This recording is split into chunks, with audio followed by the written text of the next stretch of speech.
শেষমেশ আমার জমিতেও একাঙ্গি বা একানি যাই বলুন না কেন সেটার চাষ করার কাজ চলছে।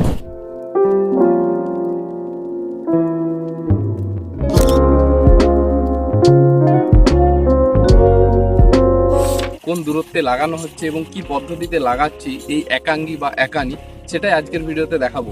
কারণ এই চাষটা আমাদের এখানে নতুন বলতে পারেন। এই যে বীজটা এখন বর্তমানে আমি কালেক্ট করেছি মুর্শিদাবাদ থেকে, আমাদের যে ডিলার আছে আরিফদা, ওনার কিন্তু বীজটা আমি নিয়েছিলাম। আর এখন এই নর্মাল একটা ছোট্ট জমিতে, এই জমিটা সাধারণত 3 থেকে 4 কাঠার কাছাকাছি হবে, সেই জমিতে ট্রায়ালমূলক চাষ করে দেখবো যে কেমন এই চাষটা হয় বা কেমন চাহিদা থাকে। সবার প্রথম পদ্ধতিটা দেখাবো যে কিভাবে প্রথমে আমরা বেড তৈরি করছি, কোন দূরত্বে লাগাচ্ছি। তো আসুন দেখা যাক সমস্ত পদ্ধতি। সর্বপ্রথম এই যে টানা ফাল আছে সেটার মাধ্যমে প্রথমে দাগ দিয়ে দেওয়া হচ্ছে এবং এই ডিস্টেন্সটা মানে এই লাইনটা থেকে এই লাইনটার দূরত্ব রাখা হচ্ছে 1.5 থেকে 2 ফিটের মতো।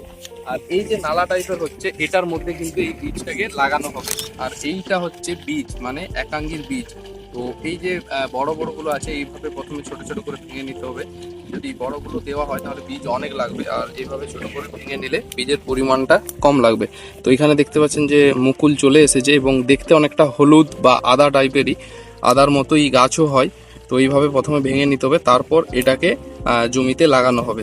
বীজ লাগানোর যদি পদ্ধতি বলি, এটা আনুমানিক আইডিয়া করেই দেওয়া হচ্ছে। মোটামুটি 1 হাতের মধ্যে 3টে করে চারা দেওয়ার সেরকম পরিকল্পনা চলছে, যেমনটা এখানে দেখা যাচ্ছে। তো এখানে দেখাই আমি প্রত্যেকটা, এখানে একটা দেওয়া হয়েছে প্রথমে, তারপরে নেক্সট এখানে, তারপর এখানে, মানে 1 হাতের মধ্যে 3টে করে গাছ বেরোবে এরকম টাইপেরই দেওয়া হচ্ছে।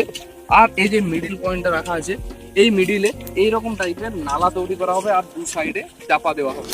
তো এই যে বীজটা দেওয়ার পর এই মিডিলে নালা করা হচ্ছে এবং 2 সাইডে যে মাটিটা তুলে বীজগুলোকে ঢাকা দিয়ে দেওয়া হচ্ছে। আর এই যে মাঝে নালাটা করা হচ্ছে এটার মাধ্যমে জলসেচ করা হবে, মানে এটাকে অ্যাকচুয়ালি বলা যায় যে ড্রেন হয়ে গেল। আর এই সাইডের দুটো সাইড এটাকে ঝুড়ো টাইপের বলতে পারেন।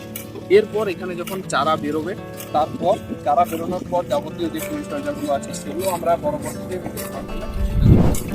যেহেতু এই চাষটা আমাদের এখানে বা প্রথম, তাই আমি নিজেই প্রথমে ট্রাই করে দেখলাম এটার রেজাল্ট কেমন আসে বা কি কি সমস্যা হতে পারে, কি কি রোগ জ্বালা আসে, সব কিছু এর ভিতরে আমি প্রথমে নিজে দেখবো, তারপর আপনাদের সামনে উপস্থাপনা করবো। তো এই চাষটা করা আদৌ উচিত কি উচিত বা লাভজনক কিনা বা কতটা লাভজনক, সমস্ত কিছু তুলে ধরার জন্যই এবছর নিজে চাষটা করে দেখা।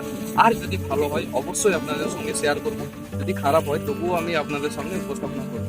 সমস্ত কিছু তথ্য থাকবে আমাদের ইউটিউব ও ফেসবুক চ্যানেলের মাধ্যমে, তাই এখনও যারা আমাদের চ্যানেলগুলোকে সাবস্ক্রাইব অথবা ফলো করেননি অবশ্যই ফলো করে নিন।